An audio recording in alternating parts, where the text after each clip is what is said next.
Day 10, guys, of FitHack Your Life in 30 days.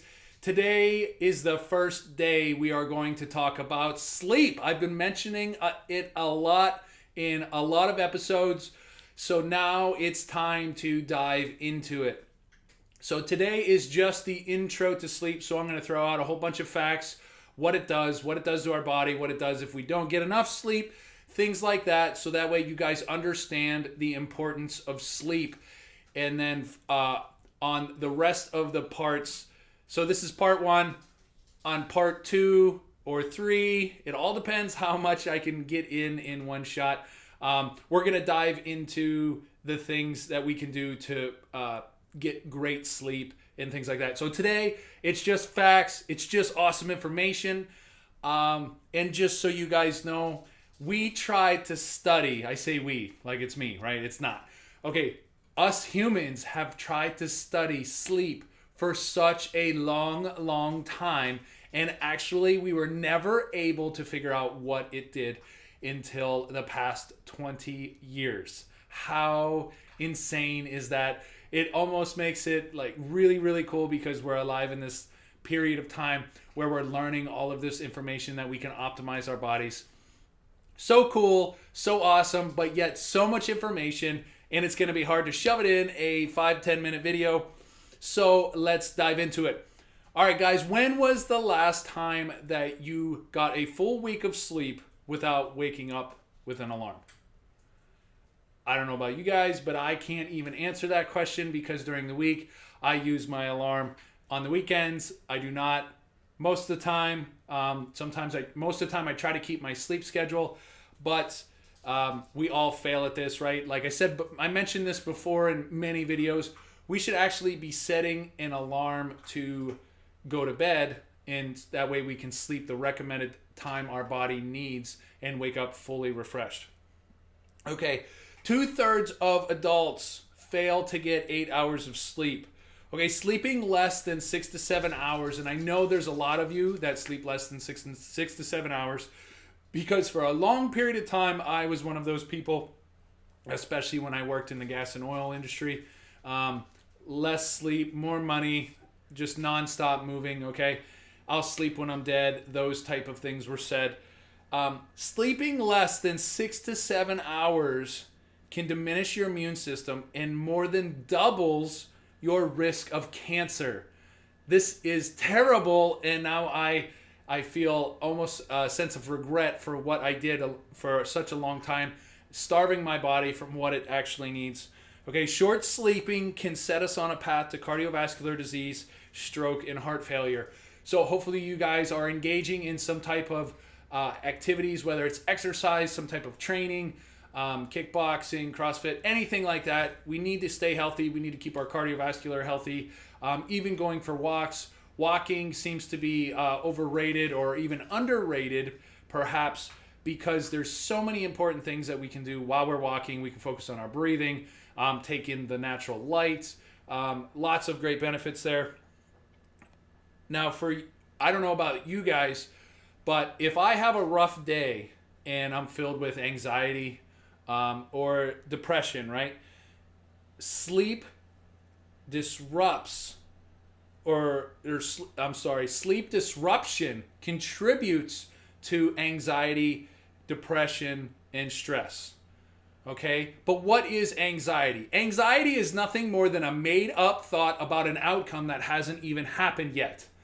Okay, that was a quote I heard from Myron Golden. I'm sure a ton of other people said it, but that stuck with me, and it always will. Anxiety is a made-up feeling about a thought about something that hasn't even happened yet, right? Because it's anxiety. It's about a future outcome. Well, what if this happens? Well, what if I go to work and this happens? All right, it didn't even happen yet. Why are you worried about it? But stress, depression, I mean, we are all going through something, so I completely understand. But if you don't get good sleep, you can wake up and you'll feel even more anxiety and stress, right? I felt it. I'm sure you felt it. So these are the things that it can do to us. Not enough sleep can even cause us to eat more and never feel full. Okay, this is from suppressed hormones that get released as we eat, normally as we eat, to let us feel full and say, hey, cut it off. We're good. We're full, other than feeling it just in our distended belly, right? So these hormones are suppressed, so that way we'll even overeat more than we already do, because we all overeat unless we prep our food. Because unless we weigh and know exactly what we're putting into our bodies, how can we change it, right? Okay, so if that sounds familiar to any of you, then sleep could be your biggest issue. If you're always overeating, if you're always craving more, sleep could be your biggest issue. Now, the shorter the sleep, the shorter the lifespan. Like I said at the beginning of this, that quote, "I'll sleep when I'm dead," that is very true, and you can increase that very quickly. Okay, it's shown now, it's proven now that the less you sleep, the shorter the lifespan. And why would we want to do that? I love life. I love being alive. I have so much I want to do. I have so much I want to see. And life is too valuable, too precious to let it slip by, right? Humans are the only species that will lose sleep for absolutely no gain. Okay? Out of the mammal kingdom, they all sleep. All animals sleep, all mammals sleep, right? We're the only ones that will lose sleep for absolutely no gain, for no reason, right? Stay up and watch Netflix or something like that. That isn't even going to better our life, right? Because if an animal or a mammal is awake, then they're hunting, they're gathering, they're foraging, they're doing something to stay alive, to better their life, right? Does that make sense? Okay, now, everything is worse when we're tired. It amplifies. It seems to be amplified. Now, I don't know if it's just me. I'm the only one I can go off of right here, guys. But if this also happens to you, let me know. Everything seems to be worse. You can trip over your own feet, and then you'll be like, oh, man, and then you drop your water bottle, and then it'll break, and then you'll take another step and hit something and poke a hole in the wall, something, right? It's always a domino effect, and it's terrible when you sleep. I don't know why it happens, but why do we get behind the wheel of a car when we're tired? This still stumps me. I mean, I did it for years. We all do it, but there's hundreds of thousands of traffic accidents and fatalities every year in the United States, and actually one person dies every hour because of a fatigue-related accident. So this means it's 100% preventable.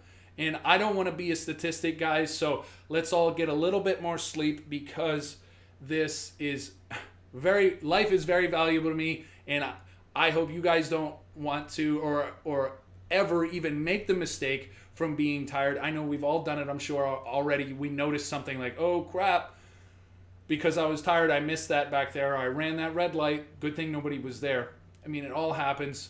We're human, it's okay, but let's do the best that we can so that way nobody gets hurt. Now, those numbers exceed those accidents and fatalities caused by drugs and alcohol combined. How crazy is that? That's terrible, because it's 100% preventable. Oh my goodness, terrible, terrible. Okay, so every major organ in the body, I'm sorry, I lost my place. Every major organ in the body and every process in the brain is actually optimally enhanced by sleep. And it's detrimentally impaired when we don't get enough sleep. Does this make sense? I mean, I feel this, but I'm looking for this, right? I'm searching for this. I know sleep's important. And as I've been diving into sleep, every time I wake up, I wake up and how's my brain? I'm thinking, thoughts are running through my head. How's the speed of everything? How do I feel? Can I talk really fast today? How's my eyesight? How's everything? Am I optimal today? And I wake up and feel this flow. How is my flow? How is my brain? How are my thoughts? And some days it's just not there, and you wake up and you're like, ugh, why can't I can't even think of how do I brush my teeth again, right? I'm sure we've all had those days, but that's how much sleep impacts us. And just in the past 20 years, like I said, they've figured this stuff out. This is absolutely great. Sleep dispenses a multitude of health-ensuring benefits. and yet many of us choose not to sleep. Right, guys? I'm sure you're going to hear me say this 1,000 times through this whole few-part series about sleep, right? Because why do we choose not to get sleep? I know stress might keep us up, artificial light might keep us up, EMFs might keep us up, but these are all things that we can at least try to control and get a handle on these things. Sleep restores our immune system and reforms our metabolic rate and even regulates our appetite, like I said earlier, how it suppresses the hormones if we don't get enough. In our brain, sleep enriches the diversity of functions, including our ability to learn, memorize, and make logical choices. Once again, I feel that all of this makes so much sense. Sleep recalibrates our emotional brain circuits, allowing us to elicit a response, the correct response in any social or psychological challenge, right? Because how many of you have woke up in the morning and you don't feel good because you didn't sleep enough? Someone says something to you, it already pushes you right over the edge, and you snap and you say something idiotic or just upsetting, and then you hurt that other person's feelings. This is terrible, but I'm sure you all know exactly what I'm talking about. All right, getting the amount of sleep we need helps maintain the microbiome in our guts. And we know now, we've known this for a while, that our nutritional health starts in our stomach. Like I said, guys, I'm an amplifier, and the only one I could talk about right now is myself. I'm an amplifier of what I put in my body. So ask anybody that's around me. If I eat terrible, I act terrible. I just don't feel good. Don't talk to me. Leave me alone. But yet, look at me when I stay on top of my food, my nutrition, and I stay away from the things that I know hurt my GI tract and aren't good for me. It amplifies me. It really does. They call your stomach your second brain. If you guys are into chakras or anything like that, check it out. It's pretty amazing because it all starts here. Our feelings, our emotions, our thoughts. It's absolutely amazing. Okay, so the microbiome in our gut, right? If we don't have that, then we have really poor nutritional uptake. That means we're not absorbing or digesting properly all of the nutrients that we need. So they found now, this is pretty wild. They found now that there is not one thing in the body that doesn't get impacted in a positive way by sleep. Not one thing. I'm going to let it end right there on that note because holy cow, we're already in this a little bit longer than I wanted to. But all right, guys.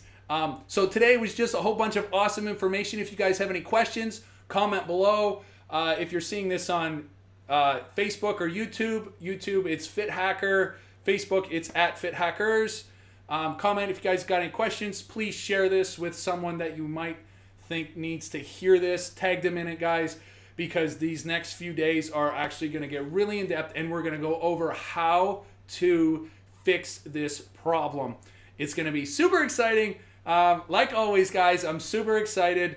Don't forget to head over to FitHacker.com and get your free 5-day jumpstart. And we will see you guys on day 11 for sleep part 2. All right, guys, we'll see you.